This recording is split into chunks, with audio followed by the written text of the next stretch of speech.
আজকে তৈরি করে দেখাবো শুধুমাত্র 10 মিনিটে ঝটপট খুবই মজার একটি বিকেলের নাস্তার রেসিপি, যেটা ছোট থেকে বড় সবাই অনেক বেশি পছন্দ করবে। তো প্যানে আমি প্রথমে দিয়ে দিচ্ছি হাফ কাপ থেকে কিছুটা বেশি জাল করে রাখা লিকুইড দুধ। এরপর এখানে আমি 2টা পাউরুটি স্লাইস দিয়ে দিলাম।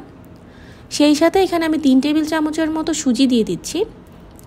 স্বাদ মতো কিছুটা লবণ দিয়ে দিব। এখন একটি স্প্যাচুলা দিয়ে সবকিছুকে আমি ভালো করে এইভাবে মিশিয়ে নিচ্ছি। পাউরুটিটাকে দুধের সাথে ভালো করে এইভাবে সোক করে নিতে হবে। চটজলদি একদম কম সময়ে মজার এই নাস্তাটা কিন্তু আপনারা ঝটপট বানাতে পারেন। দুধের সাথে পাউরুটিটাকে খুব ভালো করে মিশানো হয়ে গিয়েছে, দেখতেই পাচ্ছেন।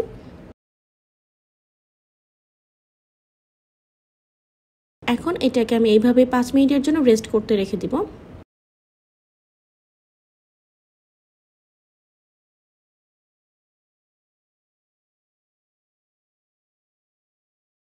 পাঁচ মিনিট পর ফিরে এসেছি।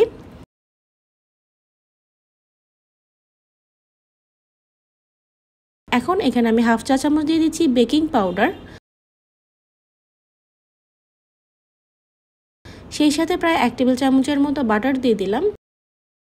এখন আবারও সবকিছুকে ভালো করে একটু নেড়েচেড়ে মিশিয়ে নিচ্ছি। এই আইটেমটা যে কি পরিমাণ মজার হয় আপনারা শুধু এইভাবে একবার হলেও বানিয়ে দেখতে পারেন।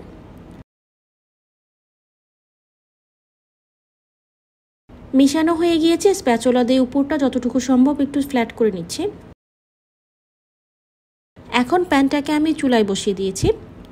চুলার আঁচটা মিডিয়ামে রেখে ঢাকনা দিয়ে ঢেকে এটাকে 5 থেকে 6 মিনিটের জন্য রান্না করে নিতে হবে।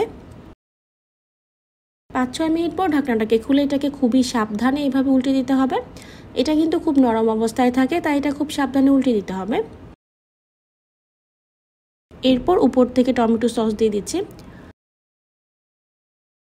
একটি চামচের সাহায্যে সসটাকে এইভাবে স্প্রেড করে দেব।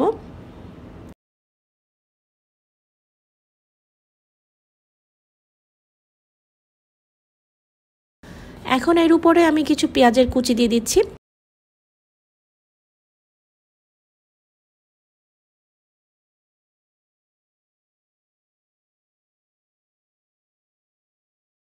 আপনারা চাইলে এখানে চিলি ফ্লেক্স, ক্যাপসিকামও দিতে পারেন।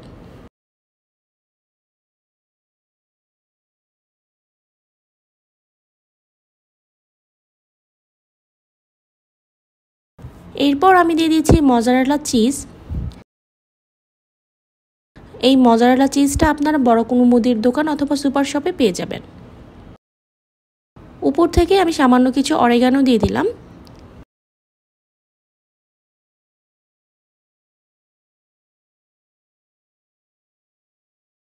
ঢাকনা দিয়ে ঢেকে চুলার আঁচটা লোতে রেখে 5 মিনিটের জন্য এটাকে বেক করে নিতে হবে। 5 মিনিট পর আমি ঢাকনাটাকে খুলে দিয়েছি। চিজটা খুব সুন্দর করে মেল্ট হয়ে গিয়েছে। চুলা থেকে নামিয়ে এখন এটাকে আমি সার্ভ করে নেব। আপনারা নিশ্চয়ই দেখে বুঝতে পারছেন এটা কতটা ইয়ামি হয়েছে।